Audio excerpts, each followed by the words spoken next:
द्राक्षाची पंढरी म्हणून ओळखल्या जाणाऱ्या नाशिक जिल्ह्यासह राज्यामध्ये गेल्या वर्षी झालेल्या अवकाळी पावसाचा जो फटका आहे तर तो द्राक्ष बागेंना बसला आणि द्राक्षाचं उत्पादन घटलं आणि त्याचा निर्यातीवर परिणाम झालेला आहे. आपल्यासोबत याबाबत बोलण्यासाठी द्राक्ष बागेदार संघाचे अध्यक्ष कैलासराव भोसले आहेत. भोसले साहेब, एकंदरीत किती निर्यात झाली, किती कंटेनर मधून झाली आणि त्याचा परकीय चलनावर काही परिणाम झाला का? निश्चितच मागच्या वर्षी ज्या अवकाळी पावसामुळे द्राक्ष बागेत मालच कमी आले. त्याच्यामुळे निर्यातीवर परिणाम झालेला आहे. युरोपची जी निर्यात आहे त्याच्यामध्ये 35 ते 40% दरम्यान निर्यात कमी झालेली आहे आणि बाकी नॉन युरोपची जी आहे त्याच्यामध्ये फारशी घट दिसून येत नाही. पण बाकी नॉन युरोपमध्ये आपल्या शेजारचे जे 2 देश आहे, बांगलादेश आणि नेपाळ, तिथं मात्र 80% निर्यात कमी झालेली आहे. आणि या निर्यात करत असताना याच्यामध्ये जे काही परकीय चलन भारताला मिळत असतं त्याच्यामध्ये मोठ्या प्रमाणात घट झालेली आहे. पण त्या दुसऱ्या बाजूला माल कमी आल्यामुळे द्राक्ष बागेमध्ये शेतकऱ्यांना फार मोठा फटका बसलेला आहे. त्यांचा एकरी जो उत्पादन खर्च आहे त्याच्यामध्ये काही परिणाम झालेला नाही. तो खर्च त्यांना करावाच लागला.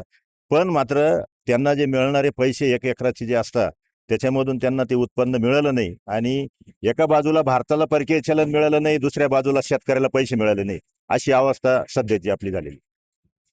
एकंदरीत पाहता युरोपमध्ये आणि नॉन युरोपमध्ये किती कंटेनर मधून निर्यात झाली? युरोपमध्ये मागच्या वर्षी बघा तुम्ही 8,200 कंटेनरची निर्यात झाली होती आणि ह्या वर्षी 5,500 कंटेनरची निर्यात झालेली आहे. जवळपास 32,000 मेट्रिक टन माल युरोपला कमी गेलेला आहे या वर्षाचा.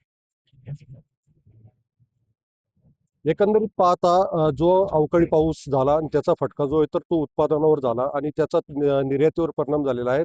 जर ब युरोप आणि नॉन युरोप ह्या देशांमध्ये जर बघितलं तर 35% जी तर ती निर्यात कमी झाली आणि शेजारी बांगलादेश किंवा नेपाळ असेल त्या ठिकाणी 70 ते 80% निर्यात कमी झाल्याची आकडेवारी समोर आलेली आहे. त्याच्यामुळे भारतीय परकीय चलनावर सुद्धा परिणाम झालेला आहे. उमेश पारीख, TV9 मराठी, निफाड, नाशिक.